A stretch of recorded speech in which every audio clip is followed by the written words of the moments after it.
when I got into this business, a little bit lower please, on my mic, bring it down.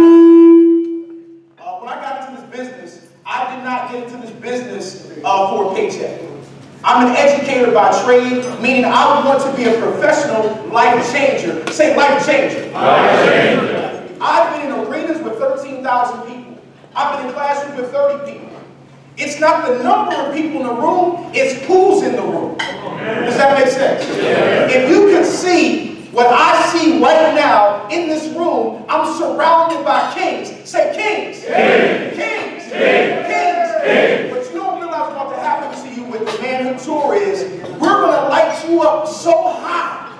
The fire's going to blaze so high that when you leave, you're going to impact everyone around you. Say everyone around you. Everyone around you. Say I'm an atmosphere changer. I'm an atmosphere changer. Men of God. Yeah. Men of God. Yeah. Have a seat. Clap up for yourself.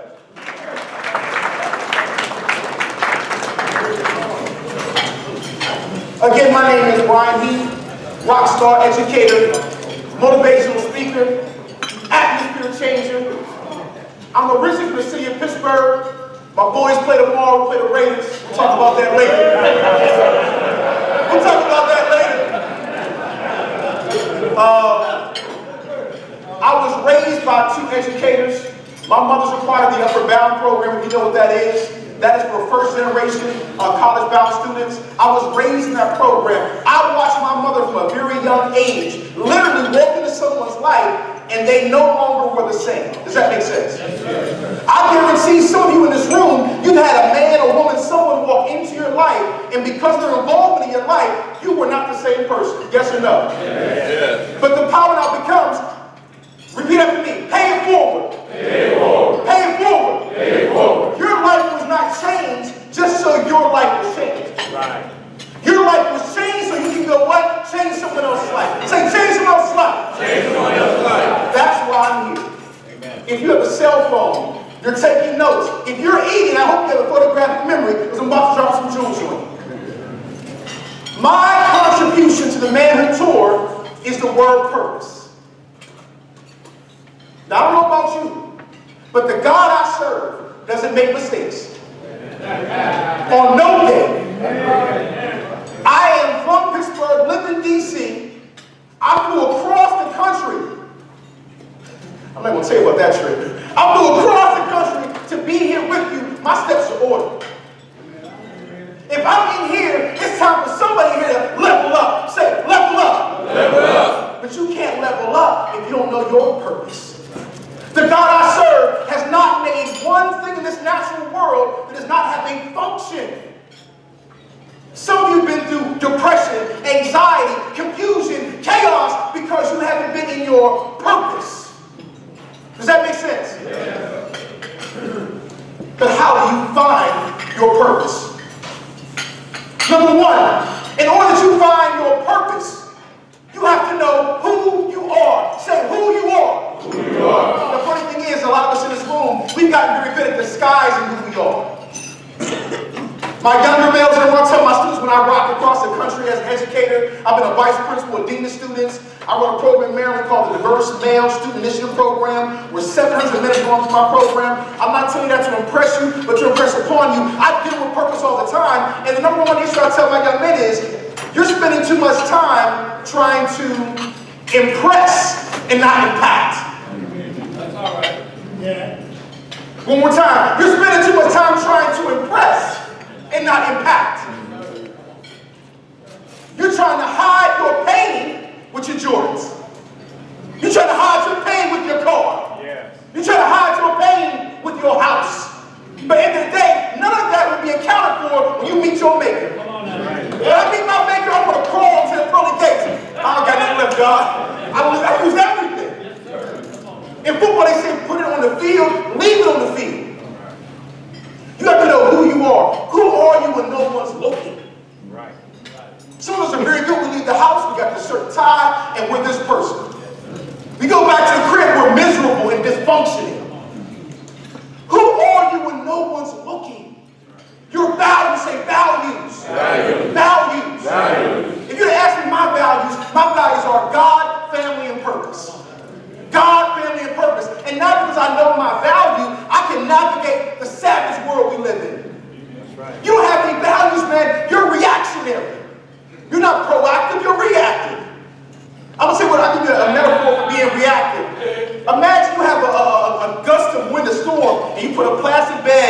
while storming. That bag's going to blow all around the room because the wind is pushing it. When you have no value, that's how you are with life.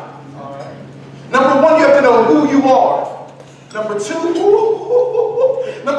you have to know whose you are. Men of God. Yeah. Men of God. Yeah. I don't know about you, man. I kind of feel from time to time like I'm a superhero. Come on now. But my power source is God. I remember about 2 or 3 years ago, the Ravens won the Super Bowl. And Ray Lewis, who was a phenomenal, I call him a virtual mentor. Say virtual mentor. We'll talk more about that later. He's a virtual mentor of mine. And I remember something, I can't remember the exact play, but they were not in a winning position. And Ray Lewis walking back and forth on the sidelines, laughing and crying at the same time. They just don't know. They just don't know. They just don't know. I don't remember what happened, but I remember they won the Super Bowl. And I remember he was a part of the reason he did a tackle or a fumble. Something happened that should not have happened. Say, should not have happened. Should not have happened. But guess what? God specializes in should not kind of happen. He specializes in the impossible. I believe that in your purpose, you're giving divine gifts. Say, divine gifts. Divine gifts. And if you use these divine gifts the right way, you feel unstoppable. I have a quote I say, God gave me the green light a long time ago. Your opinion of my purpose doesn't matter. God gave me the green light a long time ago. Your opinion doesn't matter. How can you have an opinion on my grace and my vision when it's my grace and my vision? Amen. Yes, sir. You have to know who you are. What do you value? What do you want to die for? That's my son right there, Quest. What's up, buddy? Glad you're in the building. I would die for my son. No problems. No problems. I would die for my purpose. You remove purpose from my body, I'm an empty shell. Yeah. Does that make sense? Yeah. Know who you are. How can you be afraid and God's the co-pilot?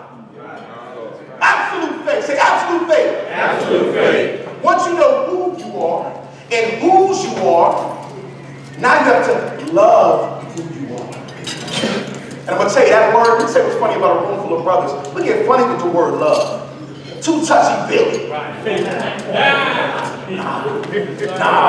That's the way the world has told us what love is. Love is that agape love, that brother-to-brother love. Nowadays, man, I can't even talk to my brothers, my young boys, without saying I love you, and I got to say something called no homo or pause. I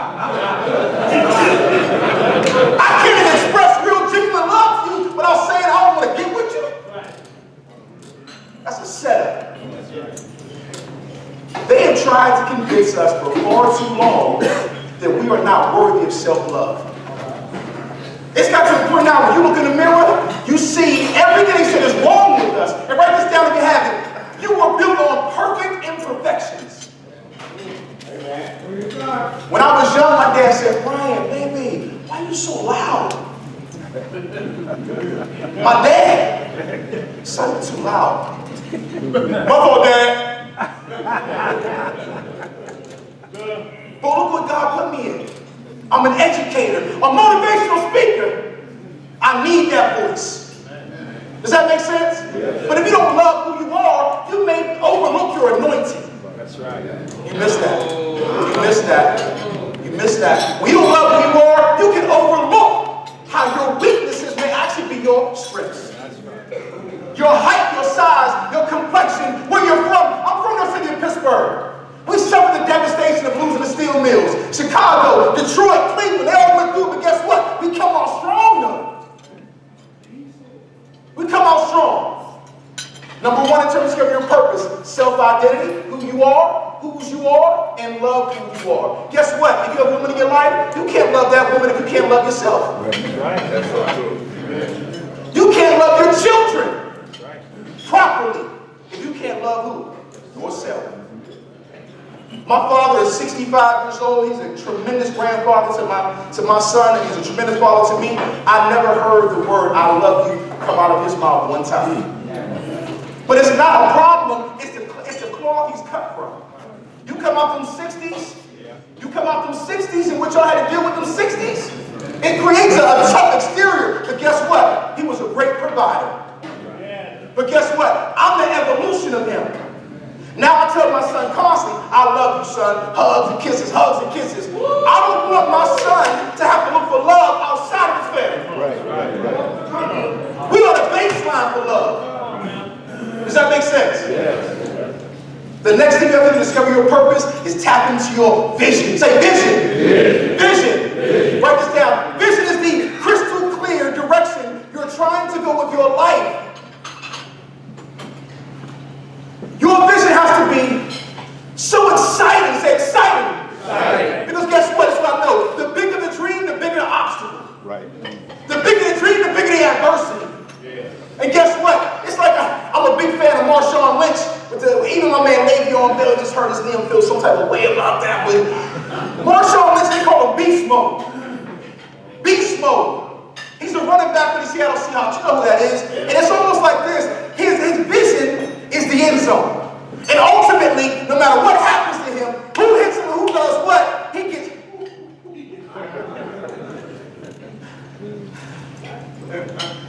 As he gets hit, he grows stronger. Does that make sense? Yeah. If your vision's not exciting, you're not going to be able to handle the adverse circumstances God will give you. And I'm going to tell you about God. God gives his strongest soldiers the toughest battles. It's almost asking you, how bad do you really want it? If you want it that bad, show me you want it.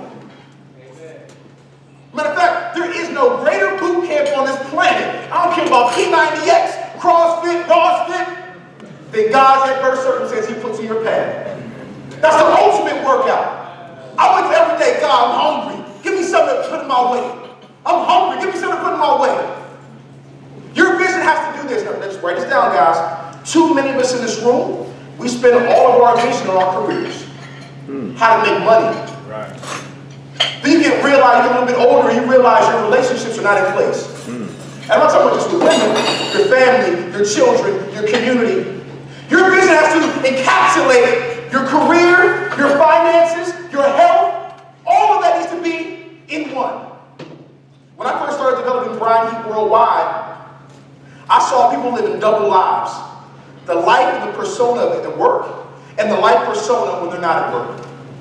I said, if I'm going to create my own company, my own entity, I want to be consolidated. I want 100% all me all the time. I am the man I am right now on stage, an hour down the street, or next week. You won't see me fake it one day. How you doing? How you doing, my name is Brian? How you doing? And then one day I'm thugged out over here. I'm right here.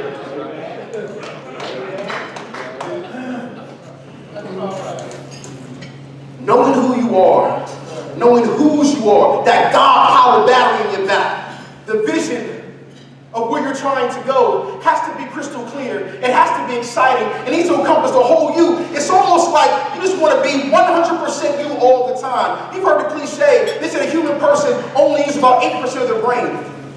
Well, I had a book I was starting. I need to finish. It's called What Happened to the Other 92%. Once you understand who you are and your vision in terms of igniting your purpose, you have to develop an unstoppable work ethic. And for my young boys in the room, I say 25 and below, a lot of us in the room, you have the microwave virus. You want to be Jay-Z tomorrow. His wife, his money, all that tomorrow.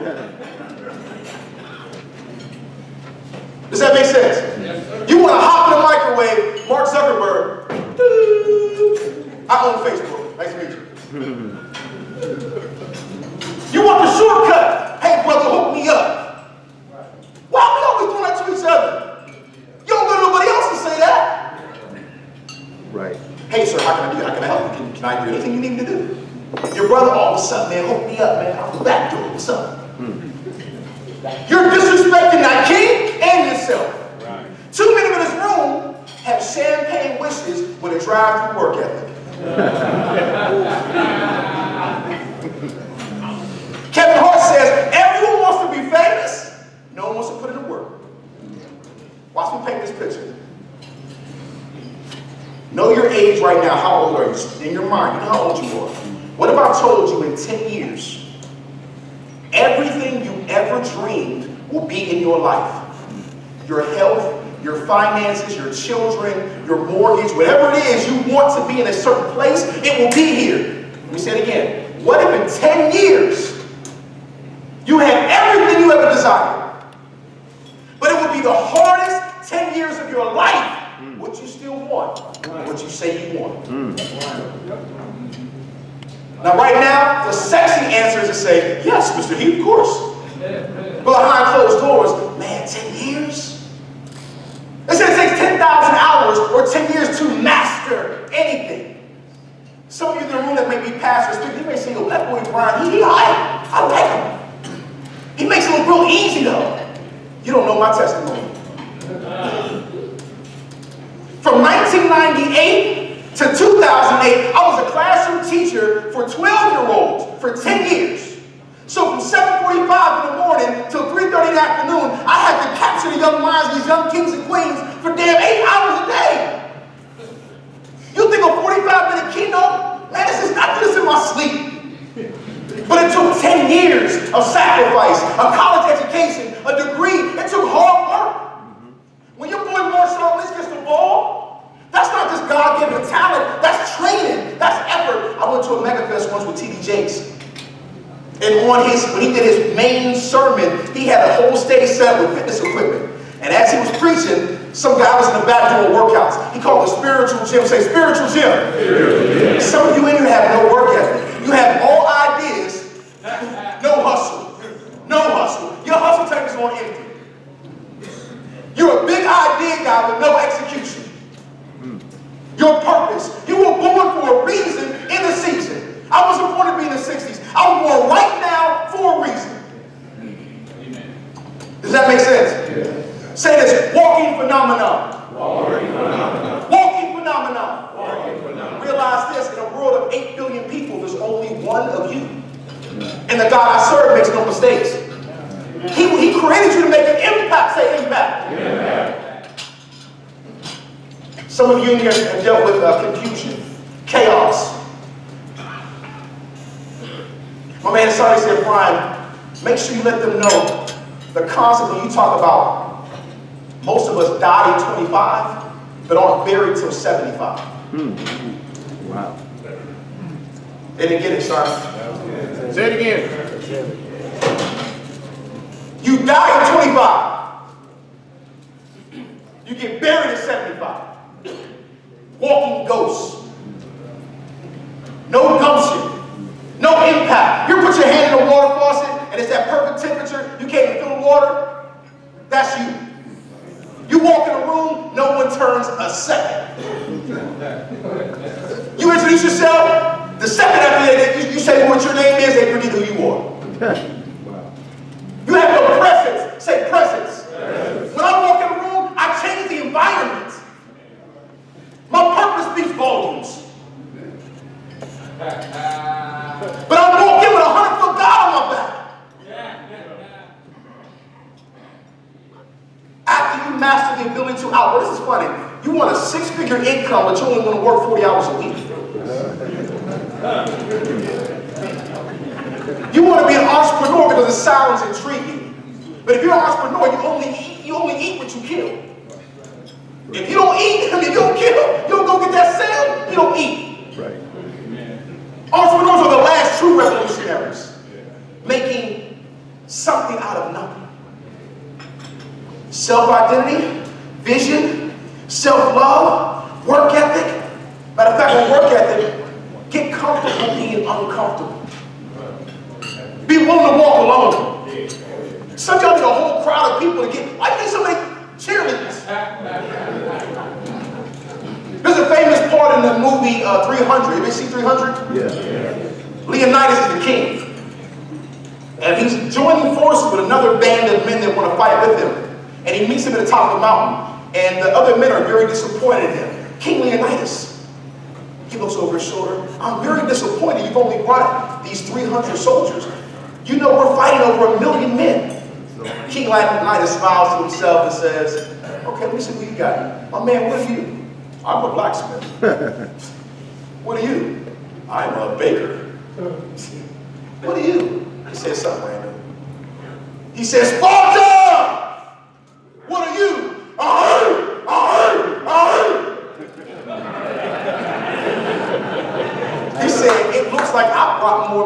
fight than you did. I don't need a whole bunch of people. I need soldiers ready to fight. Yeah. My purpose, write this down. Surround your purpose with complementary purposes. TD Jakes, I listen to TD Jakes every morning as my mindset, just my igniter for the morning. And TD Jakes said, if you want to see an idea explode, place the right people around it. But you don't need everybody. As a matter of fact, some of you in here, you need some people to challenge your ideas. Some of y'all have that low self-esteem. You want to be the smartest one in your crew. You want to be the most accomplished in your crew. If you're the smartest person on your team, you need a new team. Immediately. You need a pocket full of pink slips. Man, you just got fired today, bro.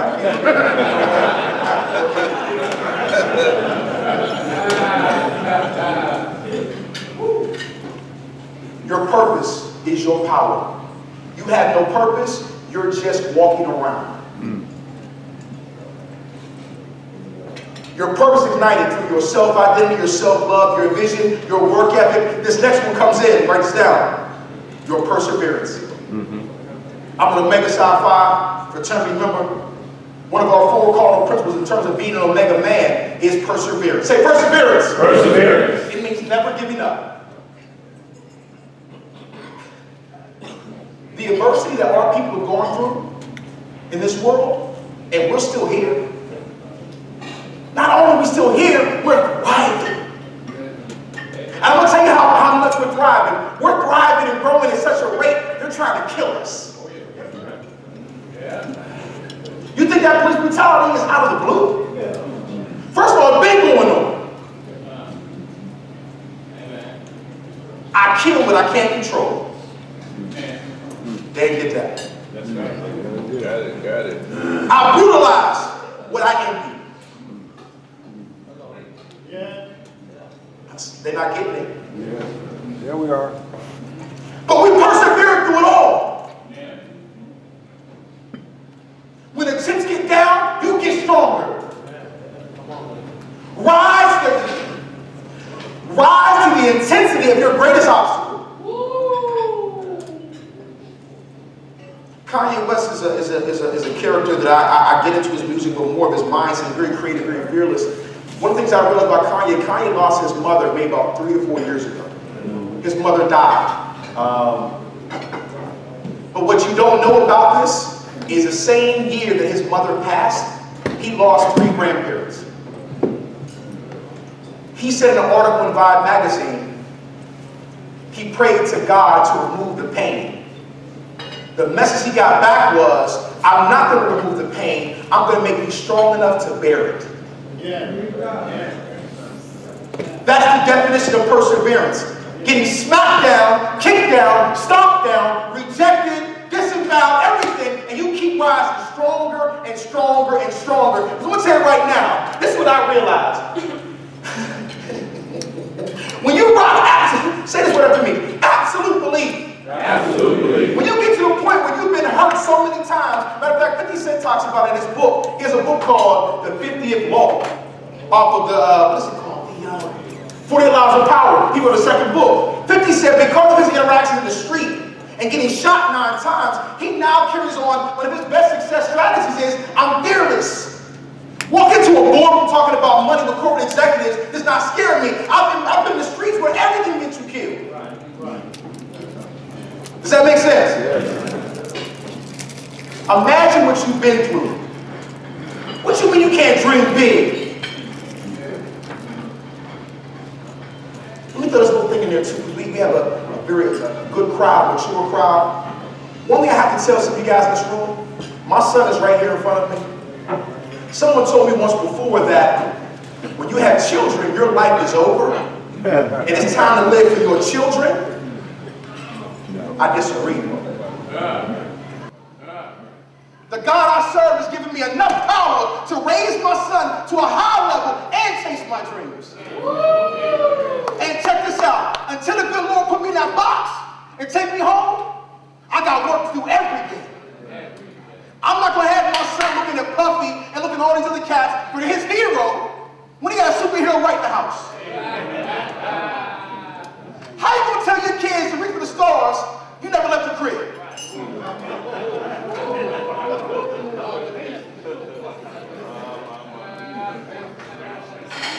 I'm older, I did that. You're not done?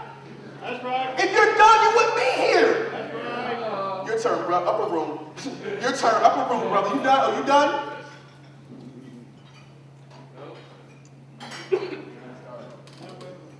Your kids have been watching you since you had them. Dad, show me the way. Yes. Show me how to navigate this savage world. How do I live this world becoming unforgettable? Ultimately, what's the world going to say about you when you're gone? He was a really nice guy. He could short dress. He had a whole bunch of women. Can I tell you something? If that's your story, God bless you, brother. I don't want to be around when you and your maker had that conversation. You were given so many gifts and talents, you don't even realize you literally were born to rock the world. But some of you, you drank the Kool-Aid. You now believe because you are black, because you're from Crenshaw, because you're from here, because who your dad was, that you are insignificant. I told you who you were. You are the walking phenomenon.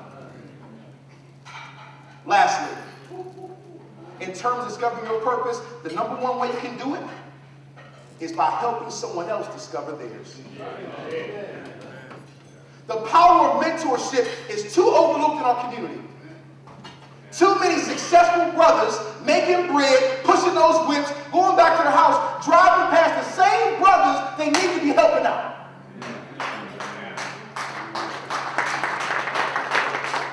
I'm not a respecter of titles. I'm a respecter of influence. My name is Dr. So-and-so. What's up, man? How you feel? What do you do for your people? My name is brain surgeon. What's up, man? What do you do for your people? They said that every man should have someone that's pulling them up, and they're pulling them up as well. Repeat after me. The chain cannot be broken. I do not like men of color who complain about the next generation and don't roll their sleeves up and get their hands dirty. There's a reason why I got my sleeves rolled up. It's time to go to work. Years ago when Barack Obama got in office, my boys told me, hey, Brian, it's time to go to work. Well, I ain't need a black president to tell me when it's time to go to work. I've been impacting lives from day one. I've been teaching in the D.C. public school system, Prince George's County. I've been changing lives since day one. A black president gives me more access, but they don't give me permission. And on that note, if you want to be great, stop asking for permission. I want to do this. What do you think? What do you think? What do you think? What do you think? The average person will tell you no because they have their own limitation issues. Go ahead. The definition of hate is not that I dislike you, but you're doing you like I want to do me, but I'm too scared to do it. So I criticize you and bring you down. Gentlemen, as I wrap up, please understand this. You will never function in the way you're supposed to without discovering your passion, your purpose. There was days years ago that only a pastor could discover a calling. This is my ministry. My son, whatever he becomes, that'll be his ministry. Amen. Brother Sonny, what he does will be his ministry. Don Ray, his ministry. When you're in your calling, you're in your ministry. You don't got to be behind a pulpit. Amen. You can be on a street corner. Amen. Gentlemen, I hope right now, if you understand how I move, I prayed over your life this morning. Before I even got here, I prayed for your life, but I don't even know your face. I called my ancestors. I said, please speak on my behalf. There's not one word that can match a spiritual intervention that can happen on my behalf in someone's life. Someone here had their life changed today. And we only 1:30. I hope and pray that I've said something that's touched your life. I hope and pray that. Yes, yes. If that is what happened, I was successful in God's plan for my life. My name is Brian Heat, and you just got ignited.